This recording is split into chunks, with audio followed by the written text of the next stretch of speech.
Bonjour, je m'appelle Maude Cormier Gladu, je suis la directrice de l'encadrement et de la qualité de la pratique à l'Ordre des CRHA. Et aujourd'hui, on va parler de saine gouvernance RH. En fait, à la fin de cette capsule, ce que je souhaiterais, c'est que vous seriez capable de décrire le guide de saine gouvernance RH pour mieux situer ses utilisations possibles. Puis ensuite, ben, que vous soyez plus familier à réaliser un rapport de gouvernance RH, puis en interpréter les résultats. Donc, le guide de saine gouvernance RH, c'est quoi? En gros, c'est un document assez volumineux qui comprend 3 parties. Donc, les fondements théoriques, pourquoi, le rôle des administrateurs, leurs responsabilités, il y a de la jurisprudence, il y a un cadre théorique, l'escalier de la valeur, pourquoi en fait, comment et pourquoi les administrateurs peuvent générer de la valeur pour les organisations, puis leurs responsabilités face à ça. Il y a évidemment un guide d'utilisation qui résume ce que je vais vous dire, mais de manière, permanente, là, dans le sens où vous pouvez toujours vous y référer et ben, le gros du document, c'est effectivement ce dictionnaire d'indicateurs facultatifs ou obligatoires qui peuvent se moduler en fonction de la réalité de votre organisation, puis qui comprend, ben, justement, définition, formule, valeurs repères, puis clés d'interprétation pour en fait tirer des conclusions sur l'état de la gouvernance RH dans votre organisation.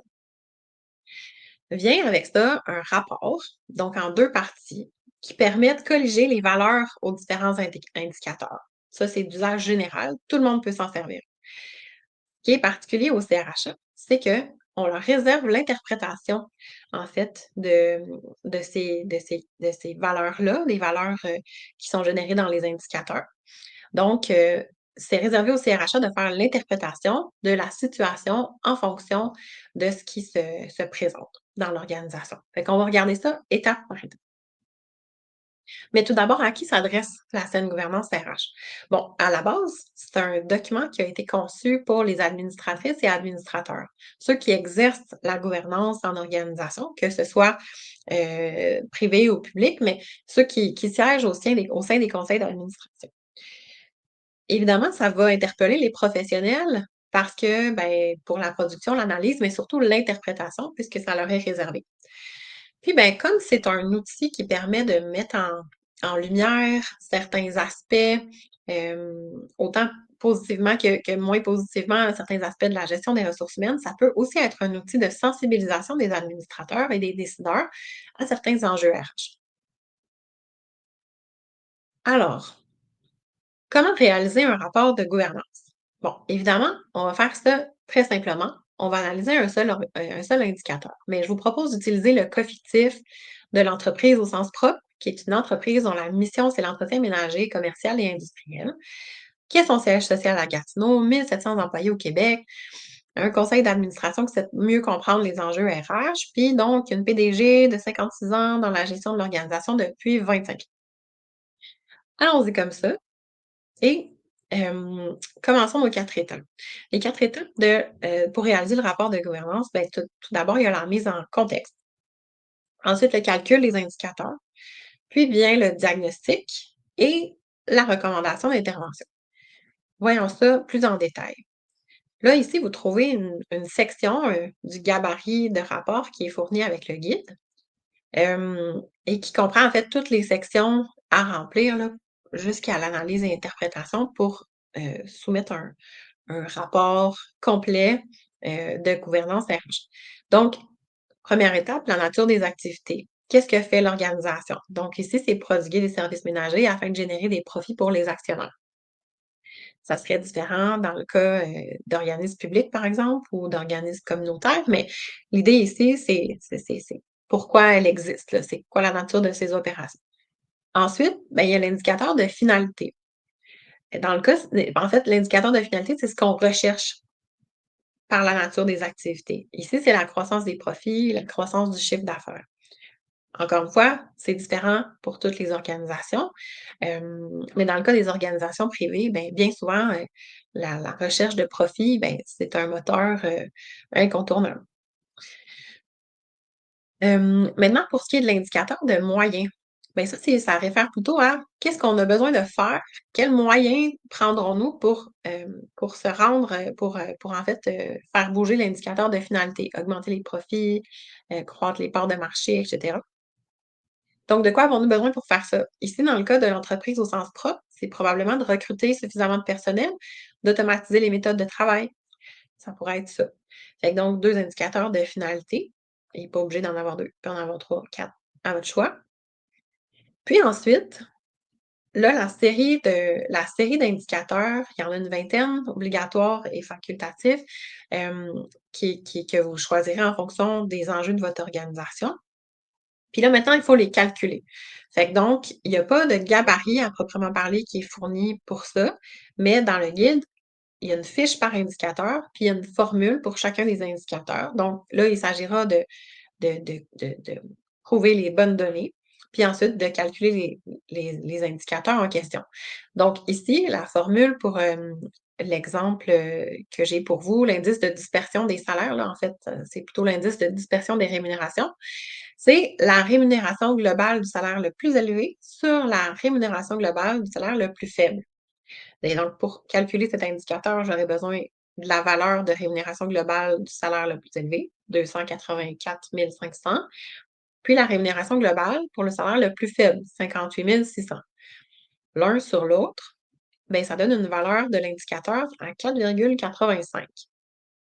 Maintenant, ce qui sera intéressant de faire, c'est de comparer cette valeur-là avec les valeurs repères. Puis là, on vise en fait une valeur repère d'entre 5 et 10. Donc, 4,85, c'est un peu faible. Mais voyons voir de quoi a l'air justement cette fiche d'indicateur. Donc ici, vous pouvez voir, ben, grosso modo, ça prend des bonnes minutes, mais vous pouvez voir grosso modo les différentes sections, la fréquence de calcul, la formule, la description, les sources évidemment, parce que les données repères, bon, là, je vous parle d'entre 5 et 10, mais d'où ça provient, donc l'article est là, puis des clés d'interprétation. Dans le sens de si la valeur est à l'extérieur des valeurs repères, si elle est plus élevée que 10, qu'est-ce que ça fait? Fait que donc, vous pouvez lire qu'on s'expose à probablement un taux de roulement plus élevé. Et puis si c'est en bas, ben là, on s'expose sans doute à un manque de compétitivité au niveau de la rémunération des dirigeants. Fait que c'est très intéressant de pouvoir argumenter, en fait, ou de pouvoir comme réfléchir aux conséquences de ça, basées sur des données probantes. Donc ici, ce que ça nous permet de faire, cette fiche-là, avec les clés d'interprétation, ben, c'est d'une part de comparer la valeur obtenue avec nos propres données. Donc, l'indice est de 4,85 dans notre cas. Je la compare aux valeurs repères, entre 5 et 10. Je constate que je suis en dessous un petit peu. Puis ça me permet d'avoir une meilleure évaluation de la situation. Et donc, ben, de constater que mes échelles salariales, surtout pour les dirigeants, risqueraient d'être moins compétitives. C'est peut-être un enjeu de relève, etc. Fait que là, évidemment, il faut calculer ce premier indicateur-là, mais aussi tous les autres pour en venir ultimement à un diagnostic. Donc, en regardant l'ensemble des indicateurs et leurs valeurs avec les données de mon organisation, je suis en mesure, comme CRHA, CRIA, de déceler quel est l'enjeu principal, puis d'identifier aussi un ou des enjeux secondaires. Dans le cas de l'entreprise au sens propre, ben, bon, là, on n'a pas vu les indicateurs de formation, mais on invente, ça pourrait être ça. Il y a trop peu d'investissement en formation. Puis l'enjeu secondaire, c'est que les échelles salariales des dirigeants pourraient être non compétitives et là, ben, avec toutes les difficultés d'attraction que ça peut générer et tout ça. Donc, voilà pour le diagnostic. Puis une autre partie du diagnostic, ben, c'est d'identifier les risques. Déontologiquement, les CRHA doivent faire ça, doivent communiquer les risques aux clients. Donc ici, le client, c'est le CA ou c'est la personne qui nous a commandé cet exercice de saine gouvernance RH. Fait que donc à court terme, à moyen terme et à long terme, quels seraient les risques soit d'une intervention ou soit d'une non-intervention? Donc, à court terme, si on n'intervient pas, il pourrait y avoir un manque de compétences, une perte de productivité, on cherche à innover, à automatiser des processus, mais ça serait peut-être plus difficile sur cet élément-là. À moyen terme, un enjeu de relève à la direction peut-être, une équité externe, plus boiteuses pour au niveau des dirigeants, une baisse de productivité à long terme, une baisse de profit. Fait que donc, ça vient jouer sur les indicateurs de finalité, ce qui est pas souhaitable. Donc, une fois qu'on a fait ce diagnostic-là et qu'on constate, les enjeux et les risques, bien là, il y a cette quatrième étape réservée au CRHA toujours, qui est de concevoir, dans le fond, d'émettre une recommandation. Donc ici, dans notre exemple, pour, l'entreprise au sens propre, on pourrait concevoir un plan de formation aligné avec les objectifs de développement de l'organisation, investir davantage dans des activités de développement, puis faire un exercice d'équité externe pour les échelles salariales de l'organisation en portant une attention, par exemple, au poste de gestion. Donc, ça pourrait être un exemple de recommandation qui serait, prodiguée au conseil d'administration dans un cas comme celui de l'entreprise au sens propre, qui est une entreprise fictive, bien sûr. Donc, pour justifier, parce qu'il faut nécessairement justifier les recommandations que l'on fait, il y a une section prévue à cet effet, dans le rapport. Donc, ben, je vous invite à vous référer aux clés d'interprétation pour chacun des indicateurs. Fait qu'il y en a pour lesquels, les valeurs seront dans les normales. Fait que donc, il y a peut-être moins lieu de commenter sur ceux-là. Mais il y a peut-être des valeurs, qui seront en dessous ou en haut, fait que sur lesquelles vous aurez, plus de choses à dire dans vos recommandations. Fait que je vous invite à consulter les clés d'interprétation dans ce temps-là pour chacun des indicateurs qui sont à l'extérieur des zones souhaitables pour, peut-être tirer des conclusions, évaluer les risques, puis justifier vos recommandations. Donc, il y en a une de ces sections-là pour chacun des indicateurs. Fait que référez-y vous. Donc voici encore une fois l'extrait, c'est un rapport. Le rapport tient sur quelques pages, c'est différent du guide, donc c'est un rapport qui est destiné à être remis à nos mandants.